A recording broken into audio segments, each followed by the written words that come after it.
Hi, I'm Anika Barnes-Krishan, author of Fight for Your Marriage. Welcome to Fight for Your Marriage with Anika. Have you ever been tempted to think your marriage is a mistake? You're not alone. The thought may come, but you must be sure to dismiss it with a mind made up to put your trust in God and have a positive, hopeful attitude towards your marriage and your spouse. Take time to reflect upon the beginning of your relationship. Prayerfully reflect upon and write down the answers to the following questions. Number 1. What were the top 3 positive things you liked about your spouse when you first met him or her? Number 2. What 3 things did you like about your relationship while you were dating or courting? Number 3. What 3 things about your spouse led you to decide to get married? Now let's move on to the present state of your relationship. Prayerfully reflect and write down the answer to the following questions. Number 1. What 3 things of value does your spouse contribute to your relationship? Number 2. What 3 things about your relationship are working out well? Number 3. What 3 qualities do you admire most about your spouse? As you reflect upon the answers to these questions, I hope you can see that your marriage is not a mistake. I would like to share a quote from page 106 of Adventist Home. Though difficulties, perplexities, and discouragements may arise, let neither husband nor wife harbor the thought that their union is a mistake or disappointment. Determined to be all that it is possible to be to each other. Continue the early attentions. Encourage each other in fighting the battles of life. Study to advance the happiness of each other. Let there be mutual love, mutual forbearance. Then marriage, instead of becoming the end of love, will be as it were the very beginning of love. The warmth of true friendship, the love that binds heart to heart, is a foretaste of the joys of heaven. That's Adventist Home, page 106. Instead of harboring the thought that your marriage is a mistake, choose to count your blessings and reflect upon the good qualities of your spouse and your relationship.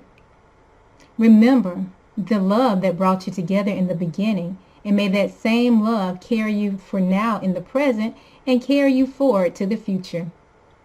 It's easy to get caught up with the hustle and bustle of life and center our conversations with our spouses on things that need to be done around the house, bills that need to be paid, errands that need to be ran, and parenting issues that need to be resolved if you have children.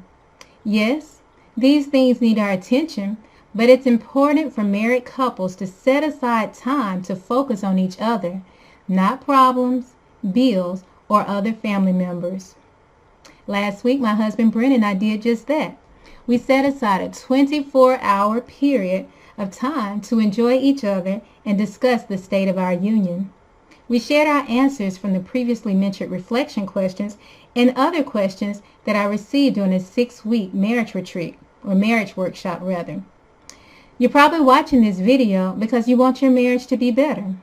But what are you doing to make a better marriage a reality? Are you fighting for your marriage? Fervently praying, identifying Bible promises, giving thanks, having patience, and taking time for testimonies? Are you investing your time in your relationship with your spouse and your Savior? Are your goals for your marriage and your daily actions lining up with one another? I have a child that wants to play piano. Her commitment to becoming a better piano player is seen in the amount of time she invests in practicing the piano. Her hours of practice are paying off, and she plays beautifully. On the other hand, I have a couple of other children who say they want to play piano, but they spend very little time practicing the piano. It's going to be very difficult for them to improve in piano if they don't invest the time to practice and take practicing more seriously. My friend, are you more like my first child, or are you like the other children? In 1 Chronicles 23, verses 30 and 31, we see God instructing his people to stand before him with thanksgiving and praise daily, weekly, monthly and annually during festivals or feasts. God has set aside special times for meeting with his children. Do you think we should follow his example and set aside special times to meet with our spouse? Don't listen to the enemy. Your marriage is not a mistake. Marriage is honorable. Marriage is an institution that God established and ordained for the good of society. May God bless you as you fight the good fight of faith, fight for your marriage, and take time to reflect upon the good qualities of your spouse and your marriage. Thank you.